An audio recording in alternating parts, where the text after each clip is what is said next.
Okay, now that that's all done, I can finally move on with this to-do list of mine, as long as there's no other distractions. God damn it, of course it had to be peak. Hello everyone, it's me, your average bonehead, Jay. It's been a while since I talked about an indie animated project. I mean, I was at one point reviewing every episode of The Amazing Digital Circus, but, you know, autism happens and, kind of got a bit distracted from that. I'll get back to those eventually. But for now, I'm looking at a bunch of other indie animation projects. There's still quite a few that, to this day, I still want to talk about. Things like Port by the Sea and Ramshackle are pretty high on their to-do list. I want to eventually take a crack at talking about Hazbin Hotel and Helluva Boss, solely due to them having the weird quirk of being perfectly serviceable shows, yet still everyone manages to hate them for some reason. Every few months I hold a funeral for Cliffside and Long Gone Gulch, and I also eventually want to get around to talking about murder drones. But those are all things I will worry about much later down the line, because today, literally today as of the recording of this video, a new pilot has just been uploaded to the World Wide Web. Lumi and the Great Big Galaxy. Now this is one I've been following for a while, as if you know me, it felt like the perfect combination of Wander Over Yonder, Kid Cosmic, and even Steven Universe. Hell, there's even a bit of OKKO sprinkled in there. So basically, what I'm saying is this is a combination of all the things that give me comfort. Comfort, right? That's the word I'm using? Okay, yeah. And it's something that I definitely want more people to see. So clearly with my extended reach and huge popularity, I'll be able to spread my humongous light onto this lovely pilot. Right? This is my thoughts on Lumi and the Great Big Galaxy. Oh yeah, also because this is a thoughts on, do not expect me to go too in-depth with the actual story of the pilot. But anyways, Lumi and the Great Big Galaxy was created by Evan, last name unavailable, or instead starteas. I am praying to every single god that I am saying that name correctly. The basic premise of the series, at least if I'm reading this correctly, is it's about 6 aliens traveling through their Great Big Galaxy, to help a lost star, Lumi, return home. And that is basically the whole setup of the entire series. But what was the storyline in the pilot, you may ask? Well, because I want you people to actually go and watch the pilot, I'm just gonna keep it simple, though there will still be some spoilers. In the opener of the pilot, we see the current Guardian of the Galaxy going through some emotional things, and ends up destroying a star, and ends up ordering what I assume is their assistant to do the same with the rest of the stars. And if Lumi's existence is anything to go by, which means these stars are sentient, But none of that's currently important right now, as what's really important is what you'd expect for an opening pilot. A fair is going on for a big celebration. Oh man, we even got Friendship is Magic sprinkled in there. They're going with all my comforts. Where we are introduced to our main character, Siona, who has a booth of her own dedicated to the mystery of humans.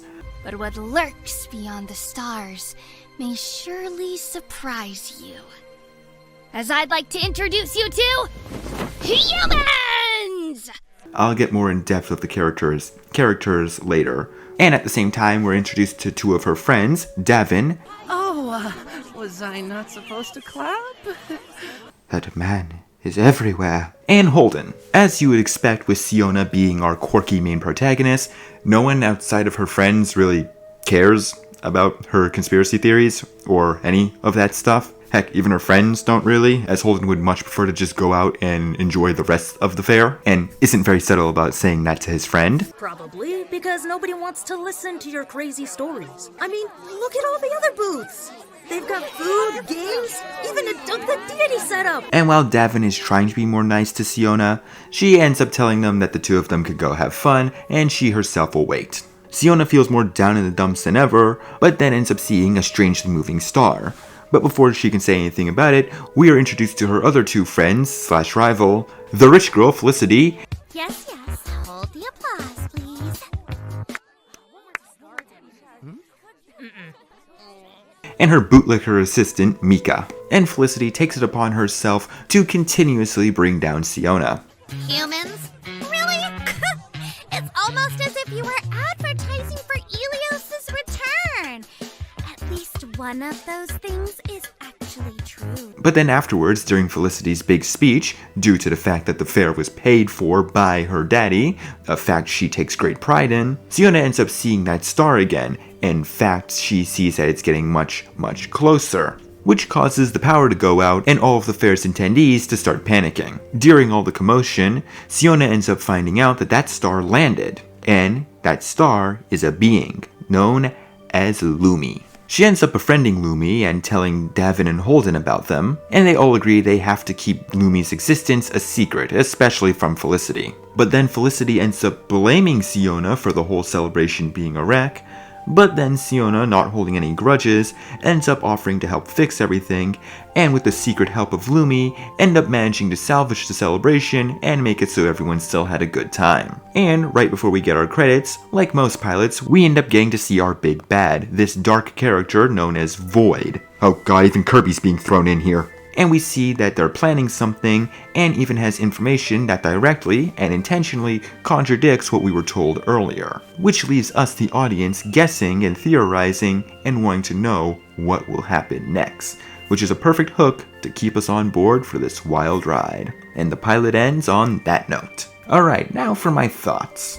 Going over to pros first, one of my absolute biggest are the characters. I love this funny little band of aliens that make up our main cast. Siona works pretty well as a main protagonist, as she's your usual kind, friendly, energetic type. One of my favorite parts about her is her whole conspiratorial thing that she has going on. That's a trope I surprisingly don't see done that much with main characters. Basically, what I'm saying is that she's Ronaldo but likable. Davin is pretty likable, being the best friend type of character, who also doubles as the level-headed voice of reason. Holden gives me a lot of Spike the Dragon vibes, and I really like that about him. Lumi, despite not doing much, is still an adorable little character, and I really want to understand what their whole deal is. And despite Mika, as of now, being kind of a one-note bootlicker, that's still a hilarious character trait, and I like seeing him. And then there's Felicity. I know.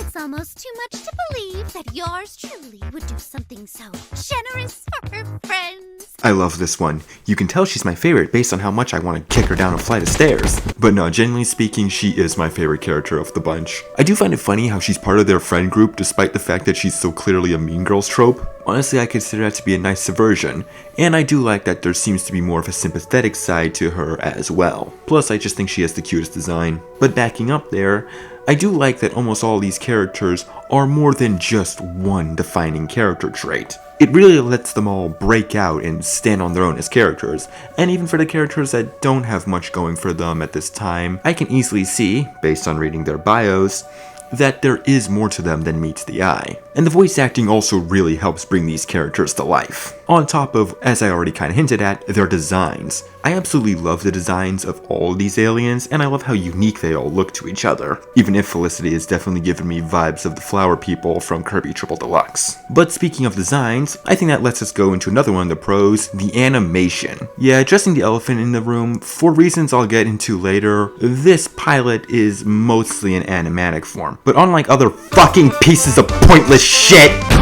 this actually does have quite a few moments where it's actually fluently animated. Craig McCracken's art style, especially for Wander Over Yonder and Kid Cosmic, has rarely, if ever, been tried to be an homage or replicated by other people. And I'm really glad that this show took a crack at it, and for all the fully animated or just fluently animated bits, they knocked it out of the park, while still giving it their own separate flair that makes it stand out on its own. This compliment also extends to the music. Yeah, for the most part of this entire pilot, it's mostly just royalty-free stock temp music, but for the few bits of music they actually composed, it sounds really good.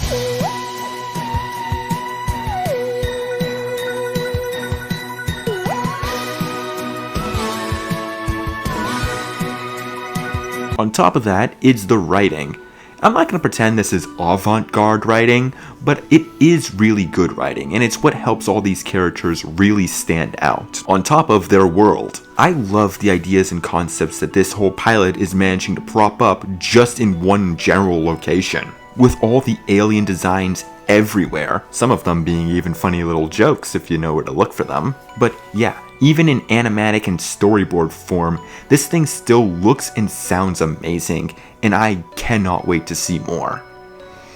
However, it's not all sunshine and rainbows. I do have a few little cons to go over. Nothing major, but there are things that just kind of personally bugged me. For one, I think Felicity was forgiven way too easily. She had no real right to blaming Siona for the festival going wrong, and I think she should have gotten some form of talking to for that. She didn't even say sorry, though I have nothing against Siona wanting to make things right. I actually like that part of her character. Despite all that, Felicity is still my favorite. Lumi, despite their name being in the title, doesn't really do anything in this pilot. They kind of just exist. Heck, Lumi doesn't even talk, and they don't really explain at all how Lumi and Siona have a bond. It kind of just happens and is dropped onto us without any explanation. Now, I'm pretty sure what would end up happening had this become a series is that Lumi would kind of be a Kirby scenario, like in Kirby Right Back At Ya,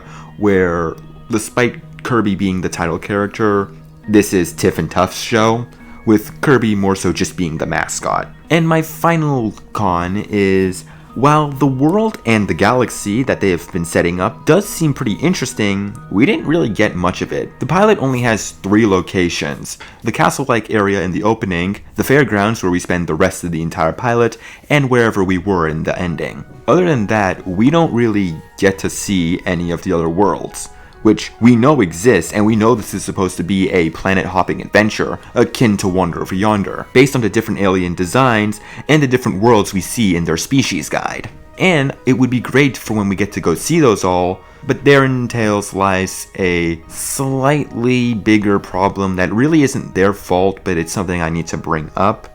And that is the unfortunate fate of Lumi in the Great Big Galaxy. Yeah, while I want to be optimistic, I have a very strong feeling I'll be pilot casket shopping again, as the whole reason why this pilot is the way it is, as in an animatic, is because the Kickstarter for this pilot horrifically underperformed by a country mile. Oh god. I still commend them for their efforts in making this whole thing, and even giving us a pilot so we can understand what the general idea of this is going to be like, and for what they had, I think they really gave it their all. At least they had an excuse for why theirs looked the way it did, yet it still looked like it had more effort put into it. You're a joke.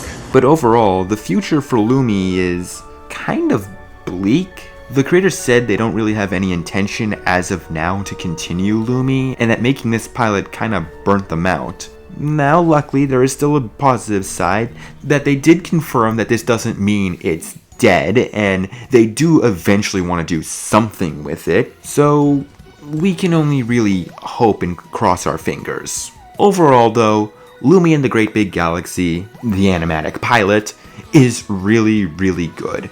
I want to see more of this, and I really hope you guys do too. So go on, link in the description, go check out this pilot, give it all the love and attention you possibly can.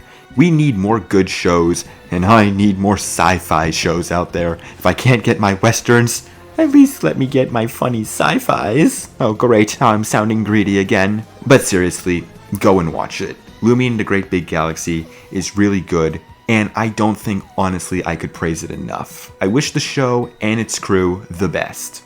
Now, I'm your average bonehead Jay, and I wish you all good night.